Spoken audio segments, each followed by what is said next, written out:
Hi అండి. అందరికీ నమస్కారం. Welcome to my channel. ఈ వీడియోలో 60-90 ఏళ్ల వయసులోపు వారందరికీ సుప్రీంకోర్టు అదిరిపోయే శుభవార్త.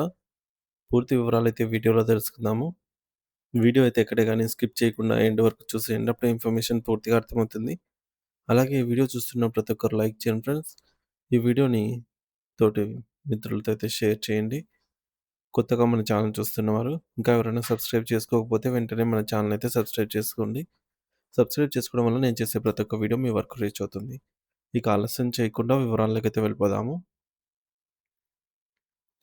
ఫ్రెండ్స్ ఇక విషయానికొచ్చినట్లయితే భారతదేశంలో నివసిస్తున్న 60 సంవత్సరాల నుండి 90 సంవత్సరాల వయసు గల సీనియర్ సిటిజన్లందరికీ అత్యున్నత న్యాయస్థానమైన సుప్రీంకోర్టు ఒక అద్భుతమైన మరియు చారిత్రాత్మకమైనటువంటి శుభవార్తను అందించింది. ఈ కీలకమైన ప్రకటన దేశవ్యాప్తంగా ఉన్న వృద్ధుల జీవితాల్లో కొత్త వెలుగులను నింపుతోందనైతే ఆశించవచ్చు.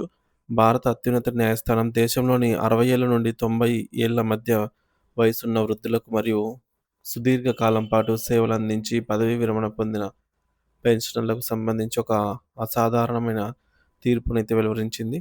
ఈ తీర్పు వెనుక ఉన్న ప్రధాన ఉద్దేశ్యం ఏమిటంటే, వృద్ధాప్యంలో ఉన్నవారు ఎదుర్కొంటున్నటువంటి సామాజిక మరియు ఆర్థిక మరియు న్యాయపరమైన సవాళ్లను పరిష్కరించడం.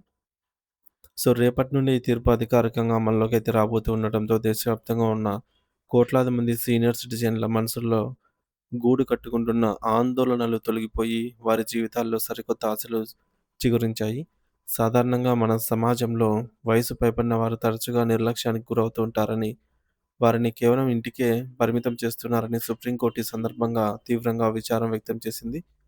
వృద్ధుల ప్రాథమిక హక్కును కాపాడటమే కాకుండా వారికి సమాజంలో తగిన గౌరవం దక్కేలాగా చూడాల్సిన గురుదత బాధ్యత న్యాయ వ్యవస్థపై మరియు ప్రభుత్వంపై ఉందని కోర్టు గుర్తు చేసింది.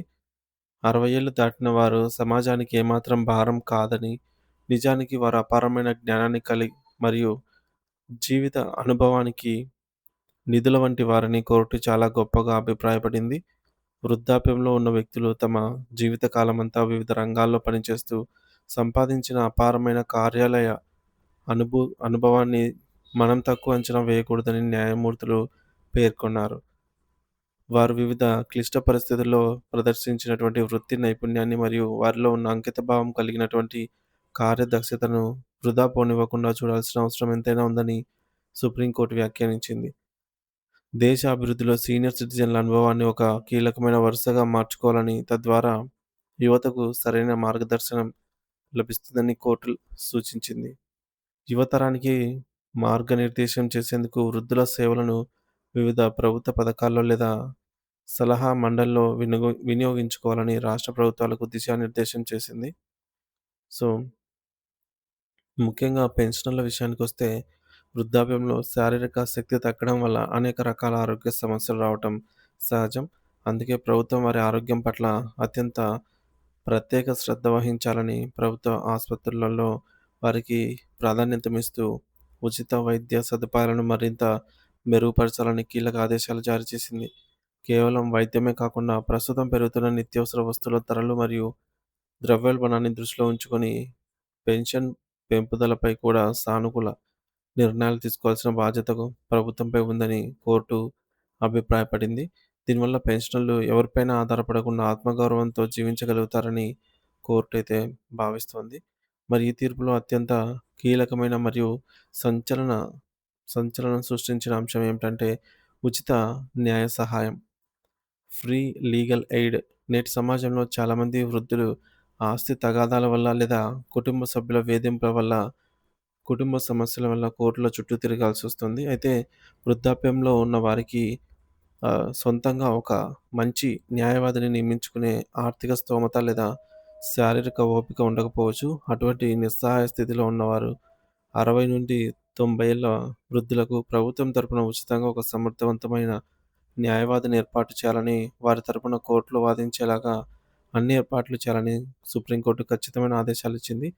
న్యాయం అనేది కేవలం డబ్బు ఉన్న ధనవంతులకు మాత్రమే పరిమితం కాకూడదని, ప్రతి పేదవాడికి మరియు వృద్ధుడికి రాజ్యాంగం కల్పించిన ఈ హక్కును తక్షణమే అందుబాటులోకి తీసుకురావాలని స్పష్టం చేసింది. సుప్రీంకోర్టు ఇచ్చిన ఈ ఆదేశాలను దేశంలోని అన్ని రాష్ట్రాల హైకోర్టులు తూచా తప్పకుండా పాటించాలని అత్యంత కఠినమైన ఉత్తర్వులను జారీ చేసింది. హైకోర్టుల పరిధిలో పనిచేసే జిల్లా కోర్టులు మరియు మెజిస్ట్రేట్ కోర్టులు కూడా ఈ నిర్ణయాన్ని అక్షరాలా అమలు చేసేలాగా తగిన చర్యలు తీసుకోవాలని ఆయా రాష్ట్రాల ప్రధాన న్యాయమూర్తులకు దిశానిర్దేశం చేసింది. ముఖ్యంగా ఏదైనా కేసులో ఒక వృద్ధుడు నిందితుడిగా ఉన్నా లేదా బాధితుడిగా ఉన్నా అతడికి న్యాయవాదిని పెట్టుకునే స్తోమత లేదని కోర్టుకు తెలిసినప్పుడు కోర్టులే స్వచ్ఛందంగా ముందుకొచ్చి వారికి ఉచిత సహాయం పొందే హక్కు ఉందని వివరించాలి. మరి ఈ ప్రక్రియలో ఎటువంటి జాప్యం జరగకుండా చూడాలని, వృద్ధులకు సత్వర న్యాయం అందేలాగా చూడాలని కోర్టు ఆదేశించింది. సుప్రీం కోర్టు న్యాయమూర్తి జస్టిస్ కె. విజయ్ వినోద్ చంద్రన్ గారితో కూడినటువంటి ధర్మాసనం ఈ చారిత్రాత్మక ఉత్తర్వులను జారీ చేస్తూ న్యాయం అందరికీ సమానంగా అందాలి అనే ఉన్నతమైన ఆశయాన్ని అయితే చాటి చెప్పింది. ఆర్థిక ఇబ్బందుల వల్ల న్యాయ పోరాటం చేయలేక తమ హక్కులను కోల్పోయి మౌనంగా బాధపడుతున్న వేలాది మంది వృద్ధులకు ఈ నిర్ణయం ఒక గొప్ప సంజీవనిలా పనిచేస్తుంది. 60 ఏళ్ల నుంచి 90 ఏళ్ల మధ్య వయసున్న ప్రతి ఒక్క వ్యక్తి కూడా ఈ అవకాశాన్ని ఉపయోగించుకోవచ్చని, దీనివల్ల వేలాది మంది బాధితులకు తక్కువ సమయంలోనే న్యాయం లభిస్తుందని న్యాయ నిపుణులు పేర్కొంటున్నారు. రేపటి నుండి ఈ ఉత్తర్వులు క్షేత్రస్థాయిలో అమల్లోకి రానున్నాయి కాబట్టి దేశవ్యాప్తంగా ఉన్న సీనియర్ సిటిజన్లు ఈ నిర్ణయం పట్ల హర్షం వ్యక్తం చేస్తూ సుప్రీంకోర్టుకు కృతజ్ఞతలు తెలుపుకుంటున్నారు.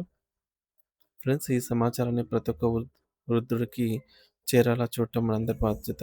సో వీడియోనైతే తోటి పెన్షనర్ మరియు ఆహ్, స్నేహితులకైతే షేర్ చేయండి. Thank you for watching this video.